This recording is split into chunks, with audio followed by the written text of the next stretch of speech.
aja deh. Nggak usah kabel ini ya. Hah? Sih. Oke. Mas Ferdian, menanggapi berita yang lagi rame nih Berita yang mana yang mana? tentang pesulap merah yang apa kemarin juga sempat ada yang nyenggol-nyenggol ya, dari itu mempertanyakan juga tentang IBH nih Mas Yang Ferdian. berantem. Nah, enggak, gue nanya dulu boleh nggak? Boleh. Nah, yang berantem kan pesulap merah sama ada orang tuh. Nah, Terus kenapa gue yang duber? karena IBH itu menyangkut Mas Ferdian. Tahu dari mana? Dari websitenya. Oh, saya. Nomor anggota 0003 kan? 07. Oh, 7. 07 urutan kedua. Oh, urutan kedua. Oke, ya seenggaknya nomor induknya masih ke-7 ya. Ya. Orang yang bersangkutan. Tapi sekarang saya nanya dulu, sebenarnya Mas Ferdian ini di IBH apa sih, pengurus atau seperti apa? Jadi kalau dulu gue pengurus pusat di IBH, tapi sekarang gue udah pindah, udah nggak secara langsung ngurus IBH, tapi ada organisasi di atasnya IBH. Prahiti. Sekarang gue di Prahiti itu sebagai ketua dewan pengawas. Nah IBH itu di bawah Prahiti. Dulu tahun 2005 sampai 2016an lah ya. Itu gue masih jadi pengurus IBH. Sekarang gue dipindahin di yang lebih tinggi. Cuman kalau di IBH sendiri sebenarnya sekarang masih aktif atau nggak sih Mas Ferdian? Kalau IBH itu sekarang, kalau dulu kan organisasi, sekarang organisasinya itu pindah ke Prahiti. IBH itu sekarang hanya sebagai lembaga pelatihan yang bisa mengeluarkan sertifikasi untuk hipnosis dan hipnoterapi. Oh gitu. Berarti semua naungan sudah dipegang oleh Prahiti sekarang ya? Sekarang kalau untuk legalitas, untuk izin praktek dan lain-lain sekarang udah dipegang sama Prahiti. Dulu ya, tahun 2010 sampai 2016an IBH. Masih IBH ya? Nah, sekarang udah dipegang Prahiti. Nah, sempat kemarin juga ada mungkin istilahnya masalah ya, atau bukan masalah sih, pertanyaan gitu tentang Marcel yang katanya awal sertifikasi IBH, terus dia juga kemarin membenarkan di tahun 2012 dia sertifikasi IBH. Ya. Sebagai senior berarti, Bang Ferdian kan seniornya nih. Ya, senior Ya. tapi nggak pernah ketemu secara langsung ya. Karena gue di IBH dulu sebagai selain pengurus juga trainer. Oh, trainer. Nah di IBH sendiri trainernya tuh banyak. Ada beberapa trainer yang bisa mengeluarkan sertifikasi.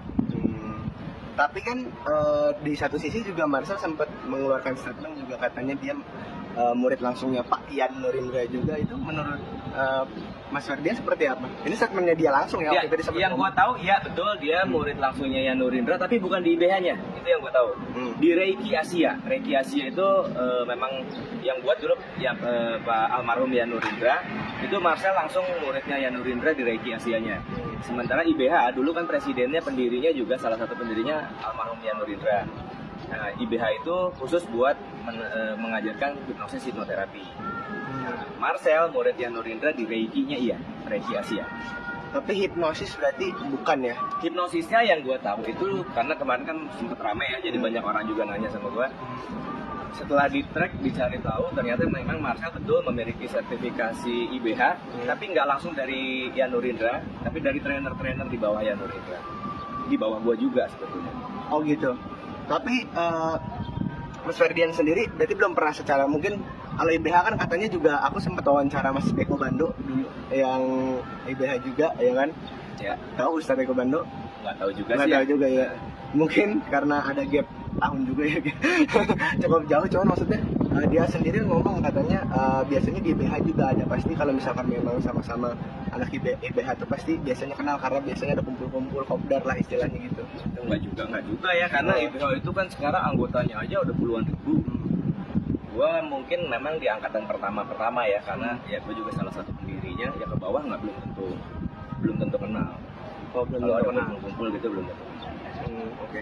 Nah berarti tapi bisa dibenarkan dari Mas Ferdian sendiri, berarti emang Marcel ini tersertifikasi dari tahun 2012 itu benar? Ya, jadi kemarin itu kan banyak yang dari infotainment, dari teman-teman juga pada nanya ya, benar nggak sih Marcel itu sertifikasi IBH? Akhirnya gue cari tahu. Sebetulnya kalau kita mau cari tahu itu untuk publik itu bisa lihat langsung di ibhcenter.org. Kita ketik namanya di situ keluar. Nah, ketika awalnya nyari nama Marcel Radival itu nggak ada di IBH. Setelah kita cari tahu lagi, ternyata Marcel terdaftar di IBH itu bukan pakai nama Marcel Radival, tapi pakai nama aslinya. Kita carilah, dan ternyata betul ada dia terdaftar di kita lihat di dalam ya. Kalau dari luar, kalau dari website itu nggak kelihatan tahun-tahunnya ya, nggak kelihatan, cuma kelihatan nama, nomor sama lokasinya doang. Nah, setelah gua cari tahu di dalam di arsip kita di IBH itu Marcel itu terdaftar di IBH tahun 2012 bulan 11 tanggal 3. Oh gitu. 2012 ada datanya ada, terus trainernya pun ada, nggak perlu disebutin siapa nama trainernya, nanti malah jadi rame lagi kan. Nanti orangnya dicari-cari juga gitu kan. Trainernya ada, nomor Marcel tuh ada nomor anggotanya 089 sekian. Oh gitu. Itu ada. Oke. Tapi nomor anggota itu juga tercantum di website. Di website ada. Di website ada. Oke. Cuman sempat juga ada di beberapa tayangan di cuplikannya Marcel ini, Marcel menunjukkan sertifikat IBH itu atas nama Marcel Radifal. Cuman yang terdaftar ini atas nama aslinya gimana? Nama asli. Nah itu juga yang kita tegur. Jadi dia ternyata postingannya kok di media keluar nama Marcel Radifal. Ternyata itu hasil editan dia untuk nutupin nama aslinya doang. Itu sempat kita tegur, ya itu nggak boleh gitu. Kalau mau jangan diganti sama Marcel Radifal, ditutup aja sekalian. Oh gitu. Ya karena kan memang kalau misalnya sertifikasi yang memang istilahnya pendidikan non formal cuman yang diakui sebagai lembaga harusnya memang pakai nama asli kan? Iya, nama aslinya. Oke. Nah, Bang Ferdian sebagai tadi apa di Prahiti sekarang berarti jabatannya Ketua Dewan Pengawas. Ketua Dewan Pengawas. Iya. Sempat juga mungkin Marcel yang masih berhubungan dengan hipnosis yang waktu itu sempat ramai juga. Ya. Saya belum pernah nemu orang yang berkapasitas untuk menanyakan, jadi saya kali ini menanyakan sama Mas Ferdian juga.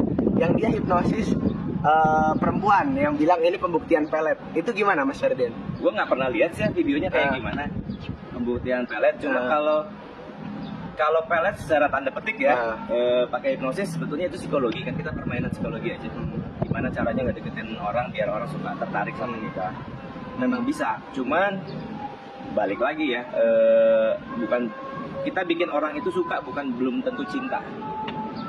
Kalaupun pakai hipnosis. Kalau videonya Marcel gue belum pernah lihat ya. Yang dia sampai mangku-mangku cewek itu yang pernah viral. Ini hipnosis itu tidak akan bekerja jika bertentangan dengan nilai dasar. Sebelum itu hipnosis tidak akan bekerja kalau orangnya menolak. Jadi ada kemungkinan memang basicnya orangnya memang mau dulu ya, mau dihipnosis. Yang kedua, hipnosis tidak akan bekerja jika bertentangan dengan nilai dasar. Jadi orang, misalnya nih ya, ada orang misalnya kita pakai jilbab deh, misal. Terus kita hipnosis, suruh buka jilbabnya. Kalau orang itu pakai jilbabnya karena iman, itu nggak bakal terbuka gitu. Nggak bakal bisa mau disuruh buka? Nggak bisa, karena bertentangan dengan nilai dasarnya. Tapi kalau orang itu pakai jilbabnya cuma buat fashion doang atau buat nutupin sesuatu, itu mungkin bisa.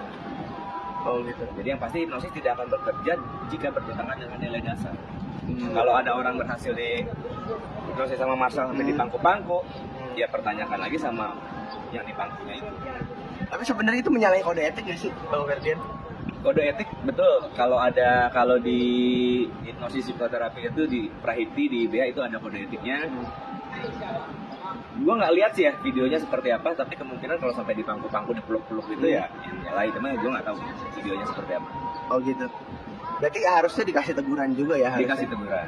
Oh, kalau memang seperti itu. Cuma nggak tahu ceweknya siapa, terus adegannya seperti apa, gue belum pernah lihat. Iya, soalnya penjelasannya kata si cewek ini memang talent yang dibawa, jadi memang atas persetujuan. Cuman kan yang jadi masalah dia ini di pangku-pangku sampai dipublish gitu. Yang jadi masalah berarti mencontohkan hipnosis ini tuh bisa begini di pangku doang, sebatas di pangku. Di pangku sama dirangkul gitu loh. Orang nggak kenal gitu. Katanya dia sih talentnya dia, menurut penjelasannya di saat wawancara ya saya mendapat informasinya, ini talent yang memang kita panggil untuk mencontohkan ilmu pelet dari segi hipnosis gitu, dia bilang gitu. Cuman sampai di pangku-pangku, terus juga banyak orang yang mempermasalahkan tentang ya boleh memang pembuktian, cuman kenapa harus sampai di pangku, sampai buat ngejar-ngejar dia aja kan sebenarnya nggak apa-apa gitu. Itu sudah terbukti gitu. Nah dari Mas Ferdian sendiri berarti memang itu bisa dibilang menyalahi etik juga ya? Iya, bisa menyalahi kode etik juga sebetulnya. Cuma ya gue sendiri belum pernah lihat videonya, jadi nggak bisa komentar banyak. Oke. Nah sempat juga kan kemarin saya nanya-nanya sama kembali lagi ya, ada Ustadz Eko juga, terus bilang juga memang berarti kan Mas Ferdian ini juga salah satu orang yang memang kenal dekat juga dengan almarhum Pak Yan. Bener banget. Beliau itu buat saya bukan hanya sebagai guru, tapi sahabat, teman, bapak. Udahlah, kita main bareng, tidur bareng. Kalau keluar kota kemana kan bareng-bareng, selalu bareng-bareng. Keren banget.